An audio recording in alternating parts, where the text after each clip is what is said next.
Hi అండి, అందరూ ఎలా ఉన్నారు? బాగున్నారండి? ఇవాళ నేను ఆవు పులిహోర చేస్తున్నాను అండి. దానికి కావాల్సిన ఇంగ్రీడియంట్స్ ఆయిల్, ఆవాలు, శనగపప్పు, మినప్పప్పు, ఎండుమిరపకాయలు, ఆవపిండి కొంచెం అండి పులిహోరకి. దానికి సరిపడా కొంచెం బెల్లము, వేరుశనగపప్పు, మెంతులు, గ్రీన్ చిల్లీ, కొంచెం కరివేపాకు, ఇది టమాటా గుజ్జు అండి, ఇంగువ కొంచెం. ఇవి తీసుకోవాలి.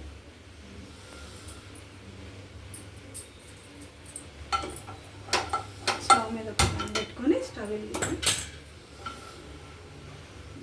వేడైన ప్యాన్ వేడైన తర్వాత ఒక ఎండుమిరపకాయలు అండి, ఒక 6-7 వేయించుకోవాలండి. ఎండుమిరపకాయలు కొంచెం వేయించుకోవాలి. కొంచెం వేడైతే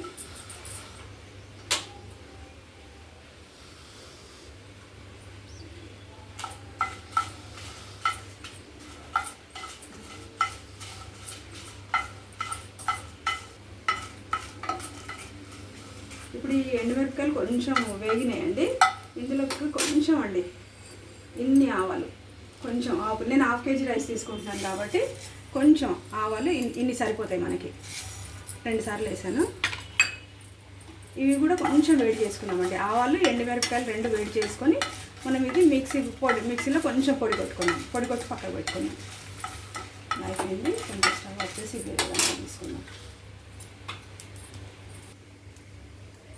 ఇప్పుడు ఈ వేగినవి ఒక ప్లేట్లోకి తీసుకొని మనం పౌడర్ చేసుకుందామండి. మిక్సీలో పౌడర్ చేసుకుందాం. ఇప్పుడు ఇవి ఇందులో వేసుకుందామండి. మిక్సీలో వేసి పొడి కొట్టుకుందాం. ఆవాలు, ఎండుమిరపకాయలు మిక్సీలో వేసి కొంచెం పౌడర్ చేసి పెట్టుకుందాం. మనం పొడి చేసి పెట్టుకుందాం.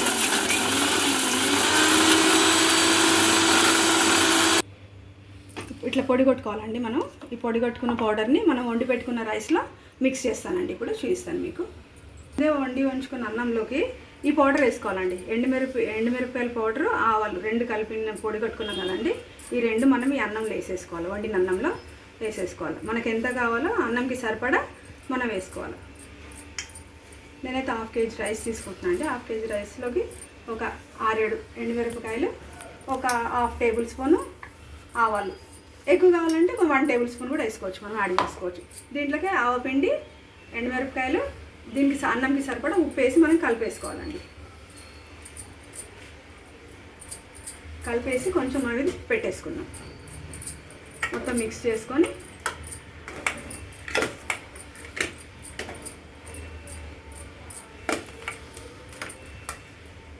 మళ్ళీ తర్వాత ఆపచ్చు. ఇప్పుడండి మనం ఆవపిండి, ఎండుమిరపకాయల పౌడర్ 2 కలుపుకున్నాం కదండి. ఇదండి రైస్ ఇట్లా అయింది మనకి. కలిపెట్టుకు ఉప్పు, ఎండుమిరపకాయలు, ఆవపొడి, ఈ 3 కలిపి మనం ఇట్లా పెట్టేసుకున్నాం రెడీగా. ఇది పక్కన పెట్టుకుందామండి. నెక్స్ట్ ప్రాసెస్లోకి వెళ్దాం. ఇప్పుడు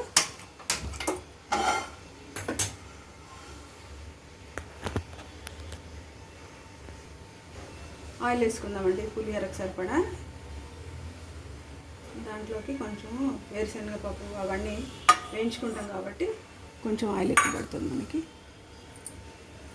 ముందు వేయించేసుకుందామండి.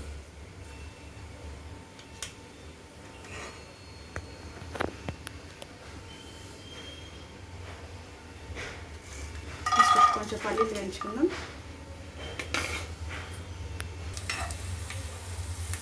మాటలేండి. దీంట్లోకి కొంచెం శనగపప్పు కూడా మనము నూనెలో తాలింపు వేసేసుకొని పక్కన పెట్టేసుకుందామండి. వేయించేసుకొని పక్కన పెట్టేసుకుందాం. వేగినాయండి. ఒక దాంట్లో తీసేసుకుందాం మనం. ఇది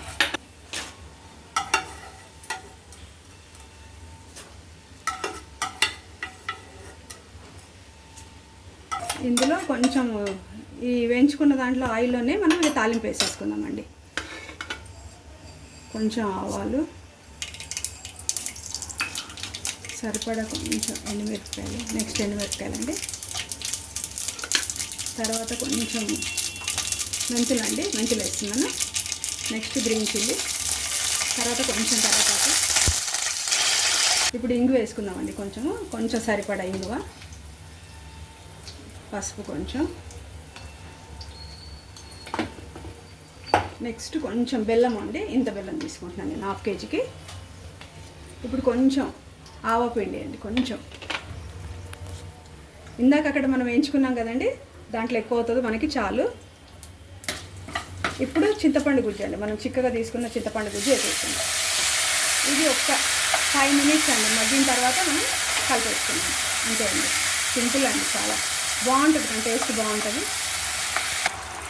ఇప్పుడు ఈ చింతపండు గుజ్జులో దీనికి సరిపడా కొంచెం సాల్ట్ వేద్దామండి. మనం ఇందాక రైస్లో ఆల్రెడీ వేసుకున్నాం కాబట్టి ఇందులో కొంచెం వేసుకున్నాం. రైస్లో నేను యాడ్ చేశాను కదా ఇందాక ఎండుమిరపకాయల పౌడర్ వేసినప్పుడు, ఆవపిండి కలిపినప్పుడు. ఇప్పుడు ఇందులో దీనికి సరిపడా కొంచెం వేసుకున్నామండి. ఇది కొంచెం దగ్గరికి అయిన తర్వాత వెంబడే మనం అన్నం మిక్స్ చేసి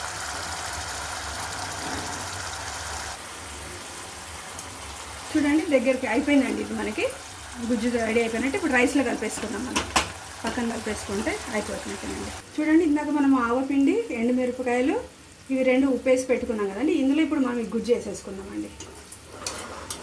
వేసుకొని మనం మిక్స్ చేసుకున్నాం.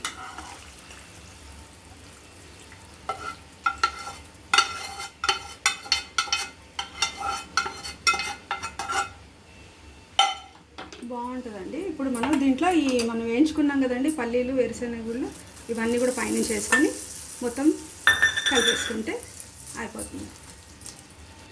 చూడండి, ఇట్లా మిక్స్ చేసుకోవాలండి మనము. పేస్ట్ అంతా, ఈ పులిహోర పేస్ట్ అంతా మిక్స్ చేసుకుంటే ఇట్లా వస్తుంది. బాగుంటుందండి, టేస్ట్ అయితే చాలా బాగుంటుంది. టెంపుల్లో తిన్నట్టే ఉంటుంది, మనకి గుళ్ళో తింటాం కదండి ప్రసాదం, అట్లాగే ఉంటుంది. ఒకసారి ట్రై చేయండి.